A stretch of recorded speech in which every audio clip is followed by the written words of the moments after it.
Faculdades Integradas Aparício Carvalho, Finca Metropolitana e Finca de Vilhena.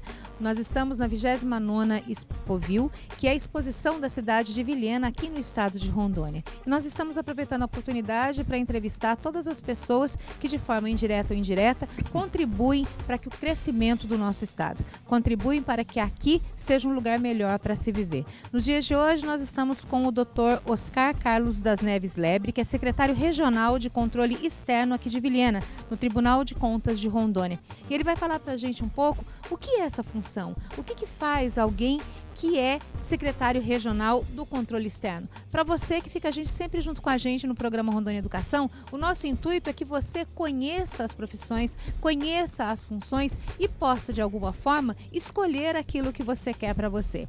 A gente vai aí na tua casa todos os dias, das 15h30 às 16h30, pela Rede TV. E a nossa TV é a TV Porto Velho. Também redistribuída para 193 faculdades pela Associação Brasileira de TVs Universitárias. E pela internet www.finca.com.br, www.metropolitana-ro.com.br. E você é sempre muito especial para a gente. Afinal de contas, a gente só tem o programa porque você está aí.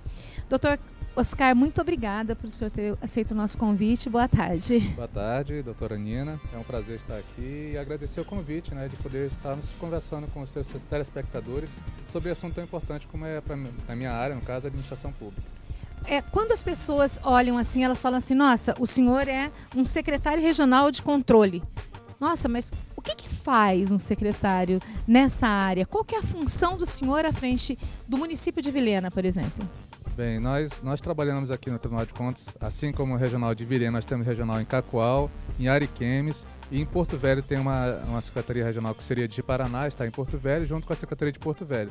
E a sede também do Tribunal de Contas em Porto Velho, na esplanada das secretarias. Qual é a função do controle externo? É uma função prevista na Constituição do Estado, da Constituição Federal, e ela tem a função de atuar na correta aplicação de recursos públicos, no âmbito municipais e estaduais.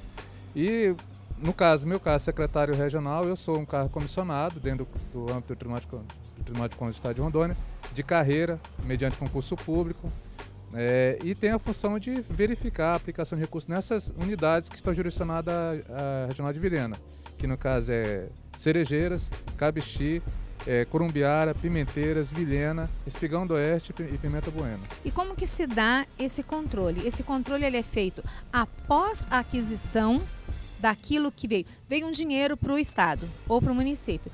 Vocês atuam antes, durante ou depois dessas compras efetivadas? O Tribunal de Contas tem várias ações, Uma delas é o controle preventivo, que seria através dos editais de licitação, através de consultas que são respondidas ao jurisdicionado em relação à aplicação de recursos, através das auditorias, auditorias da legalidade, auditorias operacional, e tudo é feito antes, durante e também após a aplicação de recursos. Então, o Tribunal de Contas tem várias frentes de atividade e sempre procurando primar pela correta aplicação da lei em relação aos recursos públicos. E quando a gente fala de recursos públicos, principalmente quando a gente fala de políticas públicas, às vezes as pessoas pensam que quando a gente fala política pública é uma situação que envolve política no sentido de partidos, de pessoas que são candidatas. E ao contrário disso, a política pública é a forma com que nós usamos para implementar serviços dentro da administração. Hoje, quais são as áreas que efetivamente têm vindo dinheiro do governo federal? O senhor tem essa informação? Olha, são várias áreas, Todos os ministérios estaduais, ministérios, no caso da União, as secretarias no caso dos estados, elas têm a forma de transferências voluntárias, que são chamados convênios, termos de parcerias, contratos de repasse. Então, essas formas de financiamento público das atividades e serviços que vêm decorrentes do orçamento, da lei orçamentária, da lei de diretriz orçamentária, do plano plurianual, que tanto no âmbito federal, estadual e municipal deve existir por determinação constitucional, elas têm essa vinculação prioritária para a área da saúde, da educação e da assistência social. Mas também ela atinge a parte de obras, a parte de infraestrutura. Então tem várias frentes de atividades políticas públicas que são atendidas através de mediante convênios contrato de repasses, transferências voluntárias. Então, e às vezes as pessoas falam assim, mas eu queria que aquele dinheiro que veio fosse aplicado em determinada área. E às vezes elas ficam até bravas com o poder público, porque o poder público não pode dispor dos valores que vêm ao bel prazer. Eles têm que utilizar o recurso de acordo com os projetos que foram feitos. Para as pessoas que não sabem o que significa rubrica dentro desse orçamento? A rubrica são alocações de dotações orçamentárias, né, que estão estabelecidas dentro do orçamento com base num projeto de governo que quando você elege o governante, ele já tem um plano, já tem uma ideia do que é a área que eles vão atuar. Isso é materializado através de um planejamento público, que são várias leis que dá esse direcionamento ao gestor. Logicamente, ele não é obrigado a cumprir aquilo lá, mas ele tem um norte, uma direção das suas atividades ao longo de 4 anos, que é o mandato que vai estabelecer na Constituição para o mandato de um governante. Então, para a dona de casa que está ouvindo a gente, ou para a pessoa que não tem esse conhecimento, a rubrica seria mais ou menos como: eu vou ter meu salário, aí eu divido e falo, eu vou gastar um tanto no supermercado, um tanto na farmácia, um tanto na escola. Se eu quiser, eu posso transferir o dinheiro de um lugar para o outro, mas eu tenho que justificar. Exatamente. A grosso modo, né, para as pessoas entenderem, seria assim. Numa linguagem mais simples, seria isso, comparando com o orçamento doméstico. O que você arrecada de receita seria o seu salário, e isso você vai disponibilizar de acordo com a sua despesa. E eu não posso gastar mais do que você, eu vou receber. Exatamente. Isso chama-se lei de responsabilidade fiscal. Você só pode gastar o que você consegue arrecadar, para evitar que você deixe déficit ou uma conta para pagar para o próximo gestor. Para que a próxima pessoa assuma a tua dívida. Exatamente. Você não pode ter você tem que ter essa responsabilidade de não gastar mais do que você ganha. Então você tem as obrigações naturais, que são água, luz, telefone, né, aluguel. Isso já está também tendo no orçamento. Isso não tem discussão, isso tem que ser também tem pago. no orçamento. Vai ter a área da saúde, educação, que tem aplicações, limites e despesas com o pessoal. Aí tem outras áreas que não estão estabelecida como limites, mas que você pode utilizar da sua receita para cobrir essas coisas, essas atividades que você não tem uma programação já definida ou estabelecida legalmente como limites, impostos pela Constituição. Tipo, saúde tem 15%, educação 25%, o máximo de gasto pessoal é 60%, então o orçamento já está todo praticamente estabelecido determinadas aplicações. Às vezes as pessoas falam muito assim, eu tenho o poder discricionário de fazer isso. Dentro do que é poder público, dentro do trabalho que a gente executa no Estado, o que poderia se explicar para as pessoas como sendo poder discricionário? Poder discricionário seria o poder que o gestor tem de, atendendo à lei, ele poder, dentro do seu programa ou política de governo, ter a liberdade de aplicar. Que é essa mudança que nós falamos. Essa mudança, por exemplo, de uma unidade para outra, ou de uma atividade que não está limitada constitucionalmente, como saúde, tem um limite para você gastar. O mínimo é 15%. Você tem que obrigatoriamente gastar naquilo 15%. Porque senão o dinheiro volta. Senão você é penalizado. É penalizado pelo governo, através do Tribunal de Contas, da reprovação das contas no âmbito do Legislativo, ou pelo Ministério Público, porque não cumpriu a lei. E qual que é essa penalização? Se eu não gasto o dinheiro que eu tinha para gastar em benefício da população, como que se dá essa punição? A punição, ela tem um lado político, que ele pode ficar inelegível, porque teve suas contas reprovadas, ou punição administrativa, tipo aplicação de multa, ou a obrigação de devolver recursos para aquela conta para ser aplicado no próximo exercício. Então essas penalidades, além de ter também a própria penalidade de devolução de seu salário, dependendo da gravidade da situação. Com o advento da lei da responsabilidade, as pessoas foram obrigadas a trabalhar durante o período eletivo e ter que cumprir com tudo que fizeram, prestar contas e não podem mais sair deixando para trás aquilo que fizeram. Exatamente. Isso acontece ou muita gente ainda dá um jeitinho e acredita que a lei não vai alcançá-los? A lei de responsabilidade fiscal, que é a lei complementar 101, lei federal, né, complementar federal, ela está em vigor desde 2002, se não me engano. 2002. E a partir daí, nós estamos em 2014, já tem 12 anos de vigência dessa lei. Então, ela já está muito mais... No caso das prefeituras, já tem 3 anos que isso está... 12, né? 12 anos. 12 anos, já está muito... Mas assim, 3 prefeitos diferentes que estão um passando a conta para o outro e tendo que deixar a conta fechada. Então, no início, né, teve um momento de transição. Hoje, isso já está muito mais... enraigado junto à administração pública dessa obrigatoriedade e comprometimento das gestões para que não haja essa dívida de um exercício, de uma gestão para o outro. Principalmente agora com a questão da ficha limpa, né, da lei de ficha limpa, que exige muito mais a cumprimento dessas obrigações, né, para os gestores, que seria natural dele ser um ótimo Ele deveria gestor, já ter né, como característica lei, né? principal, não precisaria nem da Uma lei. lei para penalizar e estabelecer que ele tem que planejar, que ele tem que ser eficiente, que ele tem que ser cumpridor das obrigações legais, né, e né, vamos dizer assim, regimentais, né? Bom, nós estamos no programa Rondônia Educação pelas Faculdades Integradas Aparício Carvalho, Finca Metropolitana e Finca de Vilhena. E você está aprendendo um pouco mais sobre essa ordem pública, sobre o direito dentro da ordem pública. Se você está gostando, se você quer saber mais, fica com a gente volta já.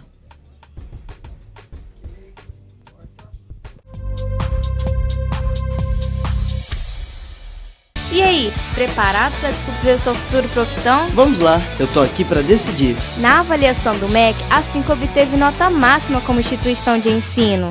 Na área de saúde, a gente aprende praticando em laboratórios super modernos. Em Humanas, temos atividades extras que te preparam para entrar com tudo no mercado de trabalho. Quem gosta de trabalhar ao ar livre, escolhe ciências agrárias. Mas se seu talento é planejar, a Finca também tem exatas. Decidi, é aqui mesmo que eu vou ficar. E já descobri minha futura profissão. Legal! Tá todo mundo aqui, Só falta você!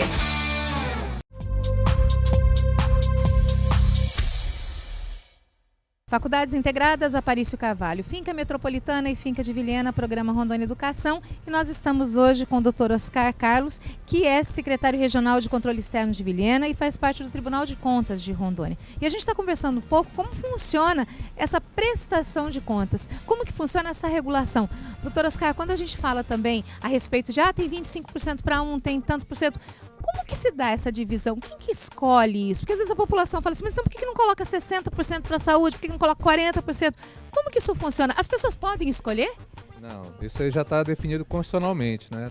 Vem da Constituição Federal de 1988, que vem com as suas emendas ao longo dos anos, e ela estabeleceu 15% para a saúde, determinadas receitas, 25% para a educação, agora tem o Fundeb, que uma parte desses recursos, 20% é para o Fundeb e ela é aplicado 60% para a remuneração dos professores, e tem uma parte que é para demais gastos da educação, e tem os 60% da LRF, que é com relação ao gasto pessoal, que não pode passar de um exercício para o outro sem ter essas aplicações. Então essas isso já está contratações, tudo estabelecido pela Constituição. Mas essas contratações desses professores, por exemplo, ele tem lá 300 professores, ele paga um valor X, que entra dentro desse percentual.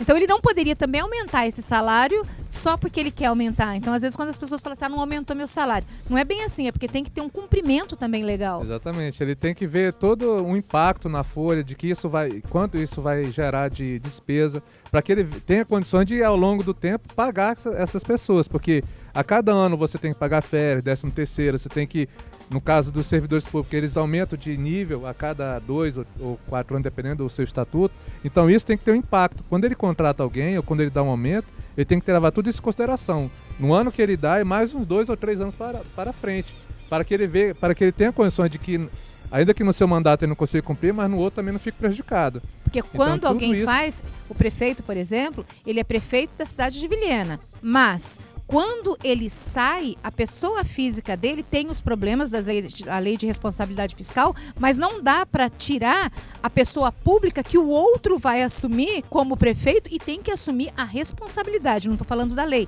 mas a responsabilidade daquilo que foi acordado. E dar continuidade ao trabalho e com as obrigações que já foram assumidas ano passado. Então tudo isso tem que ser considerado na passagem de uma gestão para outra, que a LRF veio estabelecer, que é a questão do planejamento, da transparência e da gestão fiscal equilibrada, para que nenhum gestor fique com a dívida do anterior sem condições de pagar ou honrar seus compromissos. Dentro daquilo que a gente fala do direito, a palavra limpe é uma limpeza, mas ela também tem os princípios constitucionais. Esses princípios constitucionais, efetivamente, dentro do Estado, a gente consegue enxergar que eles sejam realmente utilizados? Sim, com certeza. O limpo que você fala está no artigo 37, caput, né, da Constituição Federal, né? Legalidade, pessoalidade, moralidade, né? publicidade publicidade. E eficiência. No caso, os gestores... E vamos voltar numa situação, quando a gente fala do LIMP, então, a legalidade. O que é legalidade para as pessoas que não têm esse conhecimento? A legalidade decorre da lei, né? O cumprimento efetivo da lei. O que é a lei no nosso país? É a Constituição Federal, as Constituições estaduais, no caso do município, as leis orgânicas. E tudo isso, além dos regramentos que cada um dos seus órgãos geram, né? Decreto, portarias, tudo isso aí gera para o cidadão e para os servidores públicos a obrigatoriedade de seguir estritamente o que estabelece a lei. E se não seguir essa lei... Tem as penalidades previstas também na lei, né? E que os órgãos de fiscalização que vão fazer essa aplicação, no caso, Tribunais de Contas, as câmaras de vereadores, o Ministério Público, a própria sociedade em geral na hora do voto, né? Do voto. Os conselhos municipais não têm o poder de punição, mas têm o poder de fiscalização. O senhor tocou num assunto interessante. Quando a gente fala dos conselhos municipais, o conselho municipal ele é formado por pessoas da cidade, por pessoas do governo, enfim, nós temos aí 3 âmbitos que trabalham. Mas normalmente a população às vezes reclama que o conselho não faz nada, mas também não se oferece para prestar esse serviço. Sempre tem uma coisa mais importante e acaba deixando de lado aquilo que vai gerir a vida dela. As pessoas aqui na cidade de Vilhena, o senhor vê assim que elas têm interesse, participam dos conselhos, vão para as reuniões, fazem essa cobrança? Assim como nas outras cidades, Vilhena não seria muito diferente, até porque a formação desses conselhos ela tem a peculiaridade que ele não é remunerado. Com certeza. Então isso já desestimula certas pessoas, diversas pessoas, para não fazer esse trabalho social, de voluntariado, de atuar na comunidade, né, em benefício da comunidade. Então essa visão ainda não é bem aceita em nossa sociedade, porque você tem muita responsabilidade e não teria o benefício direto, que seria uma remuneração. Então muitas pessoas não executam de acordo esse munus público, né, essa atividade pública, sem a dedicação correta. E não é muito diferente em Vilhena, não. Apesar de ter muitos conselhos, muitas pessoas interessadas, nem todos são atuantes. As pessoas não buscam muito esse direito. Falta, por exemplo, treinamento, conhecimento para essas pessoas atuarem adequadamente. Falta um incentivo, talvez até remuneratório, ou de benefício de liberação do seu serviço, seu horário de expediente. Uma certa organização, porque esses conselhos não têm um local para se reunir adequadamente, não tem funcionário, não tem uma estrutura mínima, às vezes, para dar o suporte para que ele possa fazer a atividade. E aí fica uma coisa estranha, né? Porque se é um conselho que tem 3 partes e uma é a população, que deveria insurgir, às vezes, contra até uma decisão do município, dos funcionários do município, e tudo isso é feito dentro da prefeitura, essas pessoas também ficam inibidas de buscar o seu direito, porque está tudo num lugar só. Então, acho que o próprio cidadão, ele não consegue resguardar os seus próprios direitos. Aqui no caso de Vilhena e alguns municípios existe a Casa dos Conselhos. Olha que interessante. É criada uma unidade fora da prefeitura, mas é mantida pela prefeitura, onde tem uma sala, tem um arquivo, tem uma pessoa para dar atendimento, um telefone. Assim como aqui em Vilhena tem Ariquemes, já vi desse tipo de situação, que eles reúnem todos os conselhos ali. Aí cada um tem um dia na semana para se reunir, para se organizar. Aí fica bem mais fácil a atuação. Mas mesmo assim ainda não é uma coisa assim muito ainda divulgado. As pessoas não participam das reuniões, os próprios membros não participam, nem a comunidade participa. Falta treinamento para essas pessoas. Mas será também que não faltaria, assim, por parte do poder público, ir para a televisão, ir para o rádio, explicar o que é, dizer dessa cidadania que é inerente ao ser, que deveria ser praticada? Sim, poderia ter o papel do próprio poder público nesse incentivo, mas também da própria comunidade através de seus órgãos criados, né? Diretório de bairros, a maçonaria, as igrejas, os órgãos da sociedade que poderiam também se interessar nessa área e poder atuar. Mas, como eu te falei, nem todo mundo está disposto a ter tanta responsabilidade para um benefício que às vezes não é direto, ele tem um benefício social. Mas às vezes a pessoa pensa mais também no particular, vai perder o seu tempo, né? Vai deixar a família para ir lá cuidar. Né? Vai ter a questão do deslocamento, que é por conta dele, tudo é por conta dele. Então, às vezes, ele se sente desestimulado nesse aspecto, né? E essas associações, elas têm um trabalho atuante? Por exemplo, a maçonaria ela tem um trabalho muito atuante dentro da responsabilidade social. Eles trabalham muito, tanto os homens como as mulheres, em prol de uma comunidade melhor, mais justa. O trabalho da maçonaria aqui, o senhor tem conhecimento se é um trabalho efetivo? A maçonaria aqui em Vilhena era bem atuante em relação ao estádio Rondônia. No Cone Sul, aqui nós temos várias lojas, vários ritos, né, funcionando aqui. Tem a Grande Loja, o Grande Oriente, e eles são bem atuantes, principalmente na área social. Talvez é porque na própria nos municípios, diferentemente da capital, a proximidade das pessoas é bem maior. Então ainda tem a situação de que todo mundo conhece todo mundo. Todo mundo se ajuda, então todo mundo tem esses laços mais sociais muito mais sólidos do que na capital, porque lá o trânsito é muito maior, né, de pessoas, então não se cria-se muitos laços, vínculos entre as pessoas. E como a cidade é pequena e as pessoas já se conhecem, já vivem há muito tempo, então os laços fortalecem e isso faz com que qualquer atividade social ela tenha um dinamismo maior do que na capital. Quais outras associações que a gente tem aqui? O grupo de pessoas, o Rotary também está aqui? O Rotary Club de Vilhena, o Portal da Amazônia funciona aqui, está bem estruturado. Tem o Lions Club que também já tem um certo tempo aqui, já funciona. A Igreja Católica também deve ter algum trabalho na área social. A Igreja Católica tem várias comunidades. O Centro Espírita também, eu vi algumas placas. O Centro Espírita tem as igrejas evangélicas, né, que são bastante fortes aqui no Cone Sul. Tem as associações, né, de forma geral, da polícia, dos bombeiros, das unidades do governo, né, que são bem atuantes também. A sociedade mostrando, de alguma forma, que também está preocupada. A própria Expovil, né, é um exemplo disso, né, que dentro da cidade de Rondônia é uma das bem comentadas e bem frequentadas, no caso. E parabenizar, porque é realmente uma excelente festa, muito bonito, com uma boa estrutura. E o senhor acredita que a finca, vindo para cá agora, já com o prédio quase construído, com os cursos que ela traz, ela chega num bom momento para a cidade? Olha, eu acredito que pela estrutura da cidade seria uma oportunidade muito grande e está sendo muito esperada pela comunidade estudantil, no sentido de que é mais uma faculdade, mais uma oportunidade de estudo, de aprimoramento profissional, não só para os que já estão na área, que vão ingressar na área, os que já estão também, né, de pós-graduação, de formação continuada. Então acho que é uma boa oportunidade de investimento, crescimento para a cidade de Vilhena. Aqui é um polo educacional porque pega várias cidades e o estado do Mato Grosso também. Então com certeza vai ter não só público, mas também como vai dar um novo dinamismo para a cidade, no sentido de ter mais opções para os jovens ou para as pessoas que têm interesse de aprimorar seus conhecimentos. Bom, agradeço imensamente o senhor ter vindo aqui, aceito o nosso convite. Eu já gostaria que o senhor deixasse um recado para as pessoas que deixaram de estudar ou que não estudaram porque não tinha local, agora tem mais uma faculdade oferecendo cursos de interesse. Qual que é o recado que o senhor deixaria para essa população que quer estudar, mas às vezes até tem vergonha de fazer um vestibular, já passou da idade ou é extremamente jovem? Qual é esse recado que o senhor deixaria para as pessoas? Na minha opinião, e eu gostaria de compartilhar com os seus telespectadores, é no sentido de que através dos estudos é que a gente consegue melhorar nossa condição social. Tem várias outras, né? Ou você casar com uma pessoa que possa te dar um sustento, ou você ganhar na Mega Sena, ou você... Mas as possibilidades são mínimas aí. Realmente as possibilidades são bem mais complicadas, então é melhor, que depende muito mais de você, é seu estudo, sua dedicação, né, que você leva para a sua vida toda e você cada vez mais vai só acumulando, né, e melhorando. Né, com a capacidade, com os seus estudos e conhecimento, você se tornar uma pessoa melhor, com certeza, do que você iniciou o curso, né? Então, desejo a todos bons estudos e que sempre procure se aprimorar, não só talvez na finca, mas tem a Unia aqui também, tem a própria AVEC e tem outras faculdades que já estão aqui trabalhando, e vai ser mais uma que vai dar essa oportunidade aos jovens, né?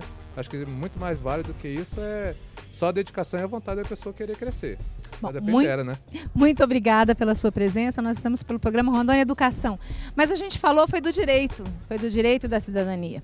A música dizia que eu sou do povo, eu sou um Zé Ninguém. E aqui de baixo as leis são diferentes. O poder emana do povo para o povo. Mas quem é o povo? Quando eu passo num lugar onde eu não gosto muito e alguém me pergunta quem frequenta aquele lugar, eu digo que quem frequenta é o povão. Mas se eu, que digo que o povão frequenta, não faço parte desse povo, como posso eu requerer direitos? Como posso eu me valer da Constituição Federal? Como posso eu me valer dos direitos todos que são possíveis? Se eu não sou do povo, eu realmente sou um Zé Ninguém. E aí fica muito difícil de buscar aquilo que eu quero. Para você que fica com a gente, nós estamos pela TV Porto Velho, que é a porta do conhecimento, pela Rede TV, e na nossa frente é sempre você. E se você gostou, assista sempre. Afinal de contas, nós estamos aqui para poder ajudar você e ser ajudado por você, fazendo com que as leis, com que os direitos, a educação e a cultura cheguem em todos os lares em horário nobre. A gente volta num próximo programa.